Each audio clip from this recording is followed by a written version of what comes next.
It was painfully obvious that Prince Van Brandt and Marquis Carter had no love for one another. In fact, calling their relationship hostile would almost be an understatement. Watching the two of them was like watching a pair of predators circling the same territory, each waiting for the other to make the first mistake. "What do you think?" The question came casually, but the woman asking it already seemed to know the answer. The Royal Treasury's accountant lowered his eyes. "That is difficult to say, my lady. What could someone as insignificant as me possibly know about matters like that?" "Oh, don't be so modest." Her voice carried a playful edge. "Come on. Give me your opinion. Perhaps we can settle another little problem together, just like we did before." She leaned closer. "Or have you suddenly lost faith in what I can do?" The accountant's expression tightened. Deep down, he finally understood something. There were people who would willingly throw away their dignity just for the chance to stand at this woman's feet. After all, there was something dangerously captivating about her. "Come here." "Wait! What are you doing?" Rather than retreating, he remained surprisingly calm. "To be honest, my lady, I'm perfectly comfortable where I am." For the moment, that was probably the safest answer he could give.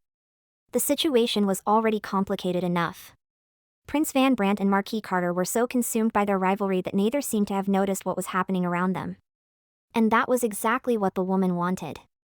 While those two beasts tore into each other, the Shape family could quietly remain outside their line of sight. Then came the question that mattered most. If you absolutely had to choose between them, which one would you pick? The accountant smiled faintly. "I'm just a simple man, my lady. Other men don't particularly interest me." He paused. "But if you insist on making me choose, then I would rather place my trust in the judgment of a beautiful woman." She narrowed her eyes. "You would say that without even knowing which side I intend to support?" The man's smile remained. "I am only a foolish servant, my lady. How could I possibly claim to understand what lies within your heart?" His tone became more thoughtful. "Still, there is something I can see quite clearly." He studied her. "You may look delicate enough to be mistaken for a helpless lamb, but there is a lion hiding beneath that appearance." He continued before she could interrupt. "And a creature like you would never waste your attention on something weak and harmless." His eyes sharpened. "If something truly manages to catch your interest, then it would have to be a beast with enough cunning and ability to keep up with you." Meanwhile, back at the household, the woman's attention shifted to her surroundings. She inspected the clothes that had been brought out for her. "These smell old and damp." "Get rid of them." "Yes, miss." "And the guest I ordered you to bring here?" "They have arrived, miss." "Good work, Jana. Before you leave, send Ian to me." "Of course, miss." Hannah quickly obeyed.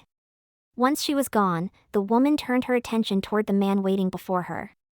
The sight of him immediately confirmed something. Her plan had worked. He looked unusually pale. He was frightened. Normally, when dealing with several enemies, the safest strategy was to eliminate them one at a time, beginning with whoever was weakest. But she had deliberately done the opposite. She had allowed them to become entangled with one another. And now, the man standing before her had nowhere left to hide. She looked at him coldly. "So, what should I do with you?" The man swallowed. She continued before he could answer. "As you already know, I recently went to court." Her expression hardened. "And while I was there, I learned something very interesting about what happens when a disobedient dog is allowed to act without its master's supervision." The words struck him harder than any physical blow could have. He stared at her in disbelief. Was this really the same woman? What had happened to the girl who used to cry whenever things went wrong? The girl who would retreat into self-pity instead of fighting back? When had she become this frightening? He lowered his head. "Even if I apologize sincerely, I understand that I have no right to expect your forgiveness, miss." She tilted her head. "Your apology?"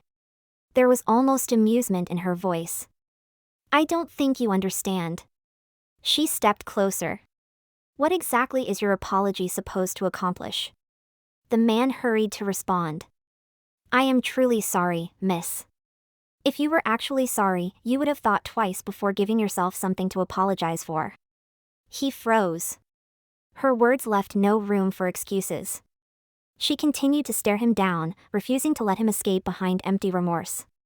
Yet even she could feel the tension of the moment. Was it strange that she remained so still? Perhaps. But even for her, this situation was becoming difficult to endure. Still, she forced herself to remain composed. Just a little longer, she thought. I only need to push him a little further. You'll have to get accustomed to this soon anyway. Then she brought up the matter that truly mattered. If I had actually married Jean Lawrence. Her voice became colder. If I had been passed around between you and every other man who wanted something from me, would you still be standing here apologizing? She didn't wait for an answer. I don't think you would. The man's composure finally began to crumble. If I'm dismissed from the Alberhart household, my life is over. He looked desperate. Without a recommendation letter, no noble household will employ me. I'll lose my honorary noble status and be reduced to an ordinary commoner. His breathing became unsteady. And Lord Alberhart will be furious if he discovers what happened. The woman's expression remained completely unmoved. She leaned toward him. I'm sorry. What was that? She cupped a hand near her ear. I couldn't hear a single word from a worthless man who has already been dismissed. Miss, please. I beg you to reconsider. She stared directly at him. Are you having trouble hearing me? Her voice suddenly became sharp. I said you're fired. The man's face twisted with panic. How dare you speak to me like that? But she wasn't intimidated. Not anymore. Your only responsibility was to protect my engagement. She let the words sink in. And look how well you performed. Her tone turned bitterly sarcastic. My precious fiancé is now nothing more than a jar of ashes. She took another step forward. My connection to the Lawrence family is finished. Her eyes narrowed. So tell me, what purpose do you have left? The man trembled. You wouldn't forgive me even if I crawled to you on my knees and begged like a dog. She paused. And yet you still have the nerve to threaten me? Her voice grew colder. Worse than that, you tried to hide behind my father's name. The man immediately realized how badly he had miscalculated. She smiled. I wonder who would be removed first. She raised the stakes. The only daughter of the Alberhart family. Then she looked him straight in the eyes. Or a mere butler? Silence filled the room. Why don't we find out? His face went white. Miss Alberhart. He finally broke. What I did was wrong. Please, I am begging you. His voice shook as he desperately searched for an excuse. I only did it because I cared about you. He clung to that explanation as though it could save him. How else could someone like me, a lowly butler, possibly express his feelings towards someone of your status? He struggled to continue. Our social positions are completely different. I had no other way. His eyes widened. That was why his words were suddenly cut off by a scream. She had heard enough. You did all of that because you loved me? Her expression was filled with disbelief rather than sympathy. And you seriously expect me to believe it was your only option because we're from different social classes? She stared at him as though he had lost his mind. Are you actually hearing yourself right now? Her anger finally broke through. If you genuinely loved me, you should have come directly to me the moment you discovered what kind of man my fiancé really was. Her voice shook with fury.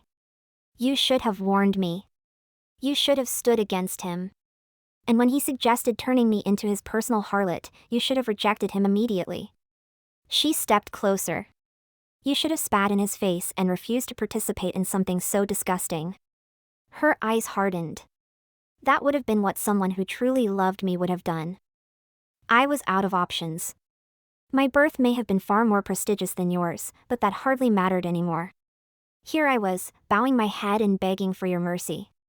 How could I possibly turn down the chance to serve you again? Enough. Spare me the excuses. Miss, please. Just let me remain at your side. You're saying you'll do whatever I ask. Yes, miss, anything, I swear it. Then perhaps you deserve the chance to prove that loyalty. I won't deny you that much. Thank you, miss, just give me an order. Your first task is simple. Collect your severance payment from Jana. After that, leave for Tatum without delay. Tatum? I want you to find out how my parents are doing. Observe everything. Their health, their household, their business, anything that seems unusual. Then come back and tell me everything you discovered. Ian hesitated. There's something that bothers me. My parents may be busy with their affairs, but that doesn't explain why they would completely ignore their only daughter. Her expression hardened. They're hiding something. I'm certain of it. Miss, does this mean you're truly willing to forgive me? I'll write a letter for you to take with you. Make certain my parents receive it personally. I promise I'll deliver it without fail. And when I return, I'll bring you a complete report about the Lord and Lady. Good. Then get going. Ian bowed deeply, relief washing over his face. Thank you, miss. Thank you for giving me another chance. I swear I won't disappoint you again. Once he was gone, Lady Verda quietly turned her attention to something else. Is this enough? Yes. She held up a single strand of hair. One hair is all I need. There was no way she was going to send a former servant who had already tried to bite the hand that fed him into the world without some form of protection. I'd be an idiot to let a troublesome dog wander off without a leash. The spell was already prepared. Soon, Ian will develop a rash. Then the coughing will begin, followed by a fever. To anyone looking at him, it will appear to be the symptoms of a desert illness. She calmly continued explaining the effect of the spell. The closer he gets to Tatum, the more those symptoms will fade. That way, he'll have every reason to continue toward his destination. Her eyes narrowed. But if he decides to run somewhere else? A faint smile appeared. The illness will become fatal. That should keep him moving exactly where she wanted. There is one more problem, though. Now that you're working as Lady Verda's butler, your real name could attract unwanted attention. They had already gone through considerable effort to bring him into their plans. It would be unfortunate if your own identity exposed everything. Ian nodded thoughtfully. Then I suppose changing my name would be the safest option. Exactly. After a brief pause, he answered. Yen. Lady Verda looked at him. It's close enough to my real name that I won't have trouble remembering it. Very well, Yen. From this moment onward, I'll be relying on you. 2 weeks passed. Lady Verda? One of the hospital workers looked toward the courtyard. Now that I think about it, Hans mentioned something this morning. Apparently, Lady Verda had spent the last 2 weeks volunteering around the hospital. For a noble woman, her behavior was almost unbelievable. She pulled weeds from the grounds. She washed filthy hospital linens. She scrubbed floors alongside the workers. And whenever she had free time, she visited the children's ward and played with the youngest patients. She really does work harder than anyone said. The observer watched her for a moment longer. I never imagined Lady Verda would be this sincere. But while everyone else admired her dedication, Lady Verda knew exactly why she had been working herself to exhaustion. Finally, the moment she had been waiting for had arrived. I've spent 2 miserable weeks working in this place just so I could get close to that miser. She glanced around. Now it's time to make my move. Lady Verda! Her eyes immediately flicked toward the voice. He saw that, didn't he? There was no chance he had missed it. She had made absolutely certain she stood out today. The bright yellow dress she was wearing practically screamed for attention. If Prince Van Brandt doesn't notice me, Hans certainly will. She frowned. He'd better come. I didn't spend all that money bribing him for nothing. Then, right on cue, Lady Verda. My lady! Are you hurt? She suddenly stumbled. Hurry up and catch me, you fool. She waited for him to react. Seriously. She glanced around. There isn't even anyone else nearby. Why is he acting like this? Her irritation grew. What happened to good old-fashioned chivalry? Must he be so relentlessly proper? The others quickly reached their own conclusion. She must have become overheated while working outside. Take her inside. She should lie down on one of the hospital beds and rest. Meanwhile, the man beside her could barely conceal his nerves. This is the closest I've ever been to a woman. Lady Verdon noticed his awkwardness. And strangely enough, it amused her. Whenever I meet someone who takes everything so seriously, I can't resist teasing them. A mischievous thought crossed her mind. This might actually be fun. Lady Verda! The world spun, a dizzying carousel of color and sound, before fading to a muted hum. A voice, soft and laced with concern, cut through the fog. Lady Verda, can you hear me? The silhouette of Prince Van Brandt loomed above, his features etched with worry. Verda blinked, the harsh reality of her situation snapping back into focus. This was the man who held her fate, the man she needed to convince. And here she was, crumpled like a discarded flower. A sharp whisper cut through her thoughts. Prince Van Brandt, she could feel the weight of his gaze, the unspoken judgment. He was just waiting for a misstep, a reason to cast her aside. The thought sent a jolt of adrenaline through her, sharp and cold. Had she truly fainted? The indignity of it burned. My apologies, she managed, her voice a fragile echo. If you could please put me down. Her eyes darted, calculating. This was just another act, another performance in a grand, dangerous theater. He was playing a role, and so was she. As he gently lowered her, the murmurs of the onlookers became a venomous hiss. Asterisk, what a dummy. How can he treat a sick girl this way? Doesn't he feel any shame? Asterisk, the whispers were daggers, aimed at the prince's back.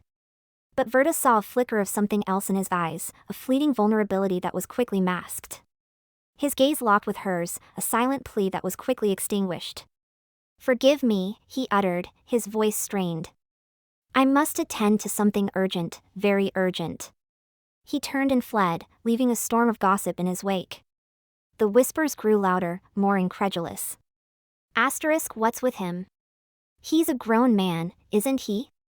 Asterisk, a scandalous thought slithered through the crowd. Asterisk, it couldn't be. Is he a virgin? Asterisk, the question hung in the air, thick with mockery. Verda felt a pang of something, pity? No, it was frustration. The opportunity to speak of Marquis Carter, the key piece of her puzzle, had vanished with the prince. Lady Verda? A gentle voice broke through the chaos. Hello, Your Highness, she said, her voice now steady and composed. He looked surprised, perhaps even relieved, to see her. I must apologize for yesterday, she began, her tone laced with practiced humility. I am here to help others, yet instead I became a burden when I should have been more careful. I assume you became angry with me. The prince shook his head, his expression softening. Not at all. Rather, please forgive my lack of attentiveness. Are you feeling better? Yes, she replied, forcing a fragile smile. The sunlight was so strong yesterday. It must have made me faint. She watched his reaction, a subtle dance of deception.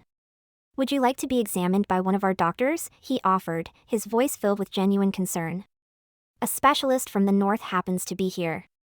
I shall summon him immediately. Verda's mind raced.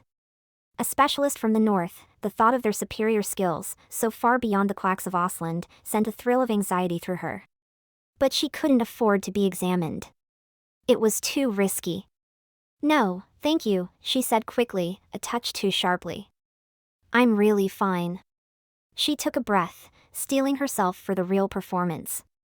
More importantly, I happened to see Your Highness when I visited the royal library the other day. The prince's brow furrowed. The library? Yes, she continued, her voice dropping to a conspiratorial whisper. On my way out, I happened to see you and was going to greet you, but it seemed like you were in the middle of a quarrel with your companion. A flicker of memory sparked in his eyes. The argument, the tension, the barely suppressed fury he had felt. He remembered the words, the promise he had made. I look forward to seeing exactly how far he'll go. The memory was a fresh wound. He had to make his move, and soon. Of course, he had said, the words a bitter oath. I will do everything in my power to assist His Majesty.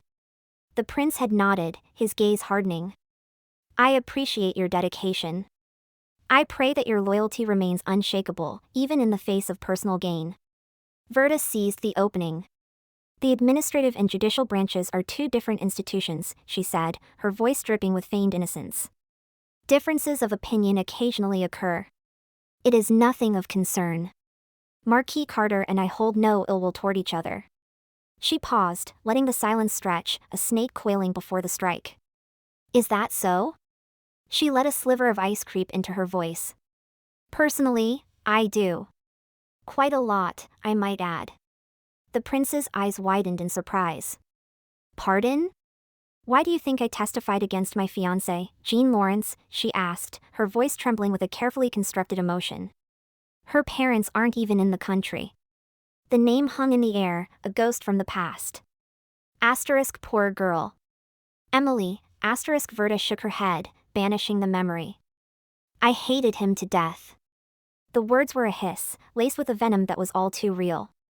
And it wasn't just because he beat me. The prince leaned forward, his curiosity piqued. Was there perhaps something else? Verda's eyes locked with his, a storm of secrets brewing within them. I believe my fiancé, Jean Lawrence, was secretly producing opiates. The prince's face went pale. Opiates, you say? He intended to make me his accomplice, she continued, her voice a low, urgent whisper. I was a means to bring Count Alberhart into his operation, as well as a scapegoat to share his crimes. She reached into her sleeve, producing a single, dried plant.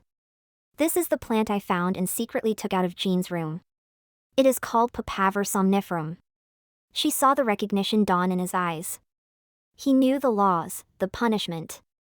I am aware it is considered a felony in Osland to produce or distribute opiates, she said, her voice now laced with righteous anger. My father most likely had no idea. Otherwise, he never would have agreed to the engagement. The prince's mind was racing, connecting the dots. Unless they are fools, he muttered, almost to himself, I doubt they will be distributing the opiates domestically. Selling abroad would both be safer and more difficult to trace. Hence, my family's trading rights were advantageous. A bitter smile touched Verda's lips. And if anything were to go wrong, they would have pinned the blame on us. Her voice dropped to a dangerous whisper, the final piece of the puzzle clicking into place. Jean Lawrence plotted to use and destroy my family. She let the silence hang, heavy with implication. That should be more than enough to convince the prince, right? She watched the gears turn in his mind, saw the realization dawn. He was not just a pawn in a larger game, he was a man who had been played. I do not believe Jean Lawrence acted alone, she said, her voice a sharp, final blow. Behind Jean stood Marquis Carter. The name exploded in the air, shattering the pretense of courtly pleasantry. The game had changed. The prince now had his target, and Verda had set the stage for the final act. The Lawrence estate has fallen, its master cold in the ground, but the shadow of Marquis Carter stretches far beyond the grave of his slain ally. Even with Jean Lawrence reduced to ashen memory, the serpent still coils around my family's throat, squeezing tighter with each passing day. My father, bless his oblivious heart, spends his days chasing trade winds across distant seas, completely blind to the storm gathering at our doorstep. Letters go unanswered. Warnings unheeded. He believes himself a merchant prince, negotiating silk routes and spice trades, while I stand alone against a tide of vipers dressed in noble finery. I am Verda Alberhart. The only daughter, the sole heir. And if my family is to survive this encroaching darkness, I must become the blade that cuts through it. You understand my position, Your Grace, I said, my voice steady despite the tremor in my chest. I am but a noble woman, limited by birth and circumstance. Yet I come to you not as a helpless maiden, but as a desperate daughter willing to sacrifice every shred of dignity to save what remains of my house. The Grand Duke's expression remained unreadable, carved from marble and centuries of courtly deception. His silence stretched between us like a blade waiting to fall. I shall consider your words carefully, he finally replied, and I knew dismissal when I heard it. Allow me to conduct my own investigation before we proceed further. Days crawled by. Each sunrise brought fresh anxiety, each sunset deepened the shadow of uncertainty. Then came the summons. Prince Brant. I inclined my head as I entered the chamber, noting the tension in his shoulders, the way his fingers drummed against the armrest. Lady Verda, you honor me with this audience. His companion, a woman whose eyes held the cold calculation of a seasoned predator, studied me with barely concealed disdain. The prince's lips pressed into a thin line. This cannot be favorable news. Indeed not. He rose from his seat, approaching me with measured steps. My investigation has unearthed something far more treacherous than either of us anticipated. This web of conspiracy extends beyond simple political maneuvering, Lady Verda. We are speaking of matters that could shake the very foundations of the kingdom. I waited, breath held, hope flickering like a candle in a hurricane. I'm afraid I cannot involve you further. His voice carried the weight of finality. This is no place for a delicate noblewoman such as yourself. My sincerest apologies. The words struck me like a physical blow. Delicate. Frail. Weak. He saw only the silk and jewels, not the iron beneath. He wanted me to wait. To sit prettily while my family burned? The laughter that bubbled up from my throat surprised even me. Harsh. Bitter. Unladylike. Ah, I see. I forced calm into my features, though my blood boiled beneath porcelain skin. The cutting I provided proved insufficient. How foolish of me to believe such evidence could condemn a man as powerful as Marquis Carter. With his right hand dead, he can simply claim ignorance and walk free. You misunderstand. No, Your Highness. I raised my hand, cutting him off with a gesture that would have scandalized my etiquette tutors. I understand perfectly. You question my capabilities. My judgment. My very worth as an ally. And why shouldn't you? I have given you no reason to trust my competence. The prince's eyes widened slightly, perhaps surprised by my audacity. That is not the issue, Lady Verda. This is for your own protection. Protection? The word tasted like ash. You speak of protecting me as if I were a child needing shelter. Tell me, Your Grace, what gives you the authority to determine what I can or cannot handle? I watched him struggle to formulate a response, and pressed my advantage. I accept your decision, Prince Brant. However, I must insist on an exchange of information. You are, after all, a man bound by truth and honor. Surely you cannot deny me that much? His jaw tightened. Very well.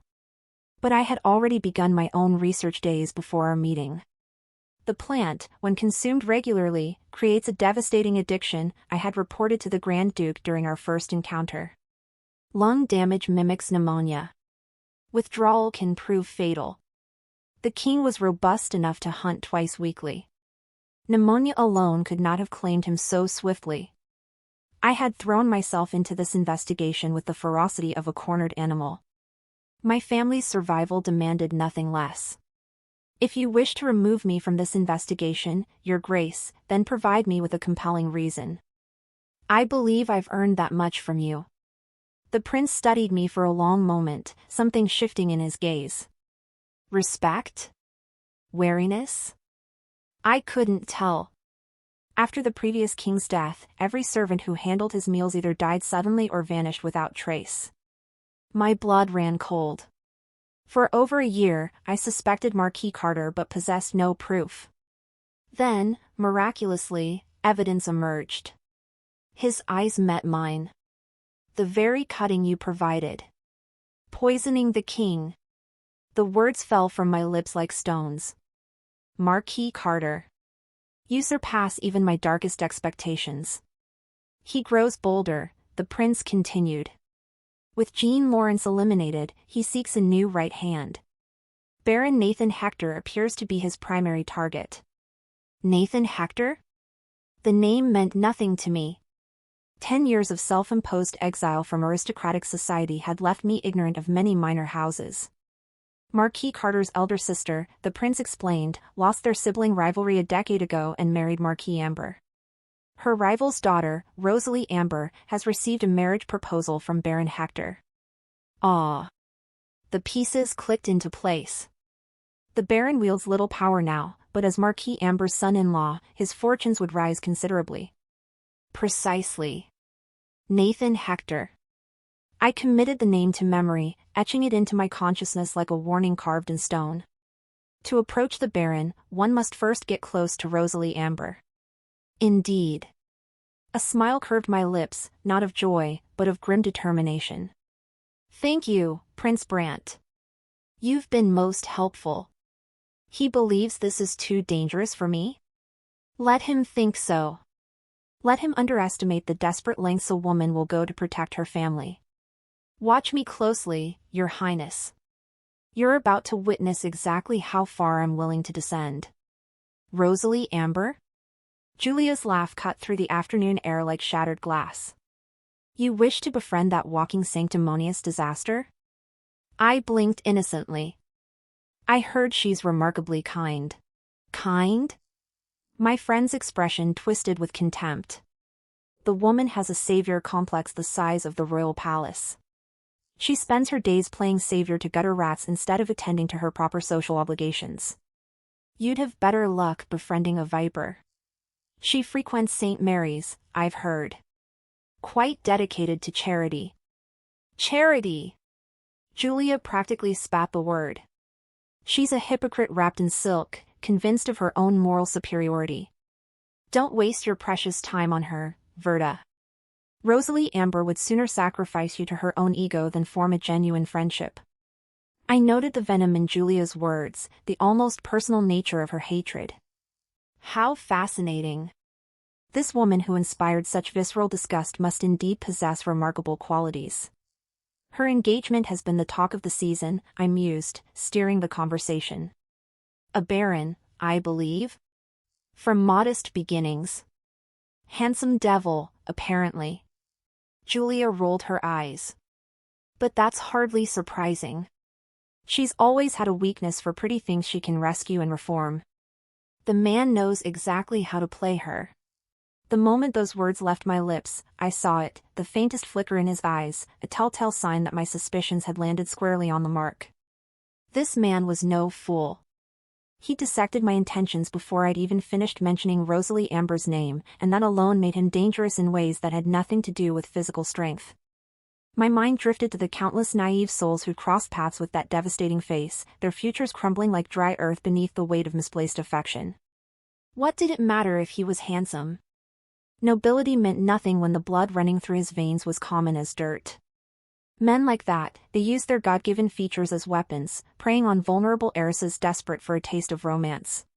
Now, Julie, I chided gently, a knowing smile playing at my lips. You of all people should understand that appearances can be terribly deceiving. Need I remind you of a certain proud Carter? One glance and you were utterly undone. Her cheeks flushed crimson, though she tried desperately to mask it with indignation. That was ages ago. I was nothing but a foolish child stumbling through the dark. Was that all? I pressed, enjoying the way her composure cracked ever so slightly. Because I seemed to recall a rather prolonged fascination. Brother, she sputtered, rising from her seat with all the dignity she could muster. I refused to entertain this any longer. And just like that, she stormed away, her footsteps echoing against the marble floors like the final beats of a dying heart. I turned my attention back to my guest, watching the amusement dance across his features. You've traveled such a distance to see us. Surely you wouldn't mind a stroll through the gardens before you take your leave? His smile was warm, genuine. I would be delighted.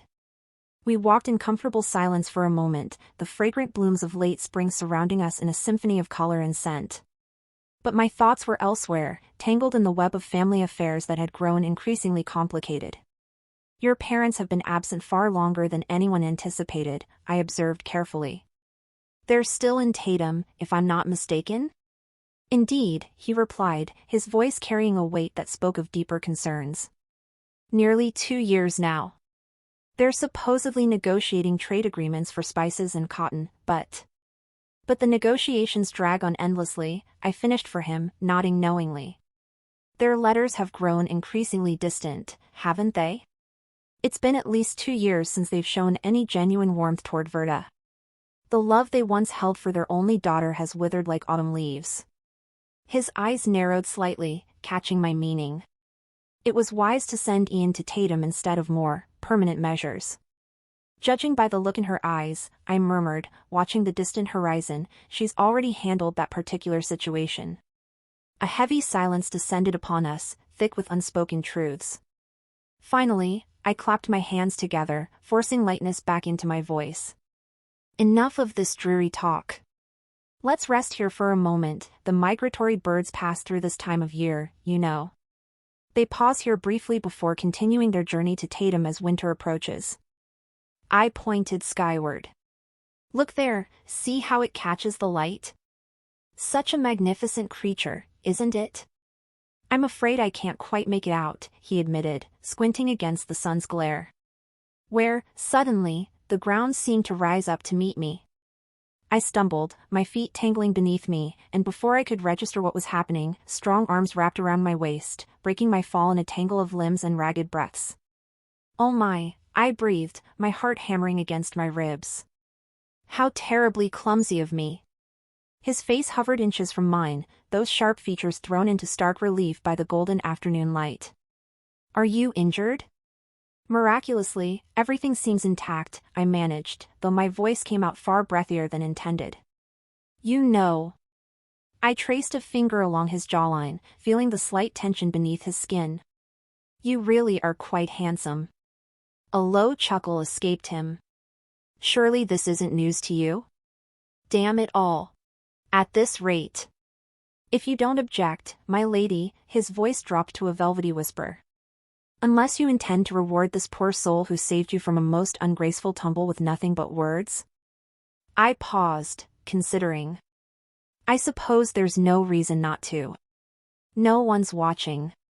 The kiss was brief but electric, sending sparks cascading down my spine like summer lightning. I pulled back, my lips still tingling. This will become dangerous if we continue. Would that truly be so terrible? His fingers brushed against my cheek, feather-light. If you keep thanking me in such ways, I wouldn't mind being known as a scoundrel, my lady. Drawing the line for today, are we? I straightened my dress, a smirk playing at my lips. After dealing with nothing but handsy buffoons for so long, this is rather refreshing. I waved away his offer to escort me further. No need to see me out. You have my gratitude for today's entertainment. Love is all well and good, I mused aloud as I walked away, but devotion to just one person? How dreadfully dull that sounds. I'm quite content with this, fleeting moments of pleasure without the chains of commitment. The carriage waited at the end of the path, and as I approached, my attendant stepped forward to open the door. Miss, would you like me to? How can a person possibly be so utterly forgettable?